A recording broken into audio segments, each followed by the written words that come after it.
Selamat datang di kelas online study Dr. Tobondo. Dan besok itu jam 9 sesuai jadwal. Maka kita akan mulai pembelajaran kita untuk mata kuliah pengantar antropologi. Maksud dilakukan pertemuan itu berkaitan dengan yang sudah saya sampaikan di grup. Jadi seperti ini, ada bagian-bagian yang saya buka ruang bagi mahasiswa itu mengusulkan bentuk penyajiannya, apakah dengan cara ceramah atau cara yang lain. Yang utama di sini nanti saya akan tempatkan di bagian ini. Ada belajar di luar, kita sama-sama langsung belajar berkaitan dengan topik-topik yang akan kita gunakan. Jadi mahasiswa dapat mengusulkan, misalnya di sesi ke-7, ras dan etnisitas. Jadi mahasiswa bisa mengusulkan bentuk penyajian, apakah itu kita belajar di dalam kelas, diskusi kelompok, atau seperti biasa ceramah, saya menyajikan materi dan seterusnya. Atau mungkin teman-teman mahasiswa memilih kita belajar di luar kelas. Jadi silakan dipilih. Kemudian isunya juga silakan juga teman-teman mahasiswa mengusulkan isu apa kira-kira yang akan kita bahas pada topik, misalnya berkaitan dengan topik di sesi ke-7, ras dan etnisitas. Atau mungkin gender dan seksualitas. Isu yang akan dibahas itu apa? Nah, kalau berkaitan dengan isu, jadi seperti ini. Contoh topiknya itu kita bahas cabang-cabang antropologi. Maka isu yang akan saya bawakan dalam materi itu bentuknya ceramah. Jadi saya akan menyajikan hal-hal berkaitan dengan antropologi fisik atau bioantropologi. Jadi ada kajian biologi pada antropologi itu sendiri. Kemudian seperti apa antropologi sosial atau menyangkut studi budaya. Nanti kita akan ke sana. Kemudian menyangkut antropologi linguistik. Ini antropologi bahasa. Bahasa yang dimaksudkan pada antropologi itu umumnya dipahami sebagai sosiolinguistik. Kemudian antropologi arkeologi, dan yang terakhir antropologi terapan. Jadi ini yang akan saya bawa, isu-isu ini pada topik nanti di sesi kedua. Jadi ini contoh isu. Nah, teman-teman bisa mengusulkan isu apa yang akan dibahas pada topik di sesi ke-7 misalnya. Jadi silakan, itu saya buka ruang seluas-luasnya bagi mahasiswa. Yang jelas, bentuk-bentuk pembelajaran kita, ceramah, diskusi kelompok, presentasi mahasiswa, tugas individu atau kelompok, dan belajar di luar kelas, dan pembelajaran daring, online. Siapa tahu teman-teman ada yang tidak sempat masuk, maka saya standby dengan materi online study. Di YouTube ataupun di Facebook fanpage dari saya, seperti yang sudah saya kemukakan di WA group. Kita mulai dari awal dulu. Jadi supaya teman-teman mahasiswa paham dengan baik, antropologi itu dikatakan ilmu yang mempelajari manusia secara holistik. Sebenarnya bukan hanya holistik, tapi juga universalistik.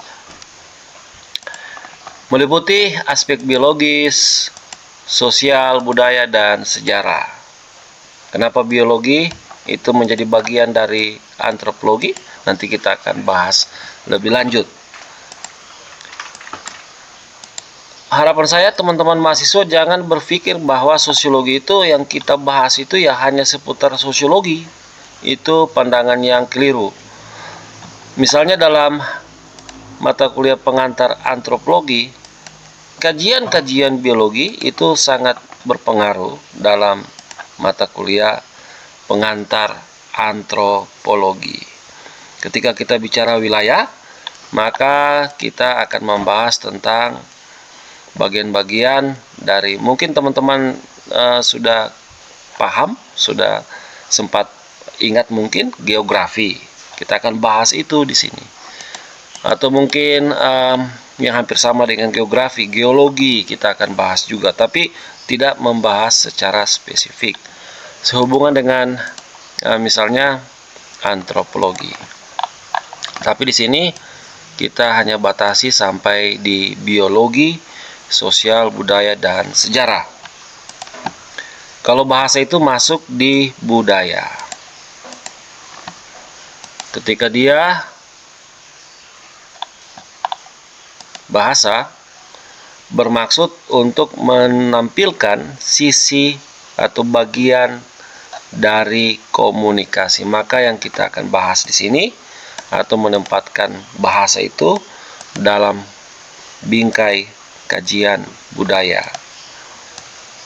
Ketika kita melihat dialek dan seterusnya, maka kita akan tempatkan itu di sosial, atau kemudian kita kenal dengan sosiolinguistik. Lebih lanjut,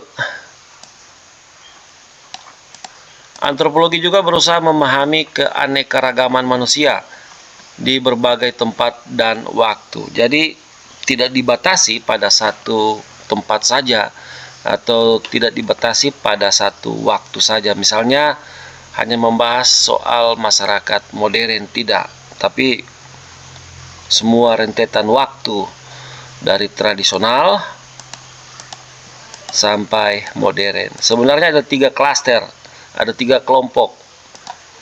Tapi saya lebih senang memilih sebutan tradisional dan modern.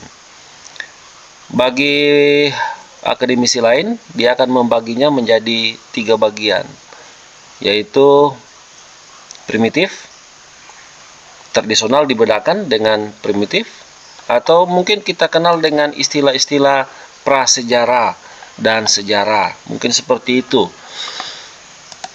Kemudian yang terakhir modern. Tapi kalau saya lebih senang membaginya itu ya agak lebih efisien dan efektif, hanya 2 saja, tradisional dan modern. Kemudian kita lanjut antropologi. Dari antropologi ini, pengantar antropologi, kita bisa mendapatkan wawasan yang luas dan mendalam. Mendalam yang dimaksudkan di sini sangat spesifik tentang manusia sebagai makhluk individu dan sosial, terutama keterkaitannya.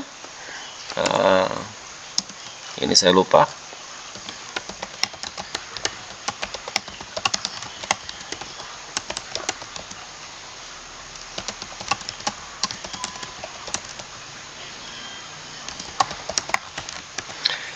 Terutama keterkaitannya dengan ekosistem yang ada di sekitar kita, di sekitar manusia.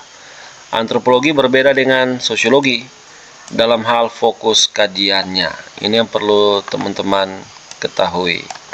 Untuk fokus kajiannya, sosiologi lebih menekankan pada studi tentang masyarakat, struktur sosial, dan interaksi sosial. Antropologi lebih menekankan pada studi tentang kebudayaan, variasi budaya, perubahan budaya.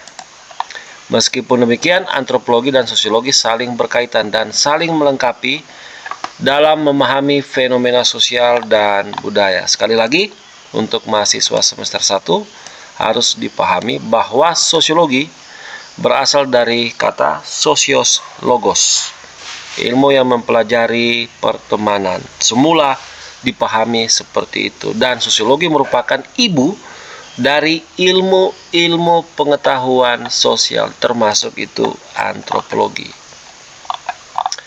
Kita lanjut di tujuan mata kuliah. Seperti ini tujuan mata kuliah. Kemudian target capaian kompetensi. Jadi seperti ini. Ada 6, ada 5. Yang terakhir rencana pembelajaran. Dan spesifik mengenai rencana pembelajaran itu ada pada tabel ini. Distribusi. Tabel distribusi topik yang akan kita bahas. Mungkin hanya sampai di sini, dan harapannya teman-teman mahasiswa tetap semangat dan konsisten untuk belajar secara lebih fleksibel, lebih santai, serius tapi santai. Dan saya mengucapkan banyak terima kasih.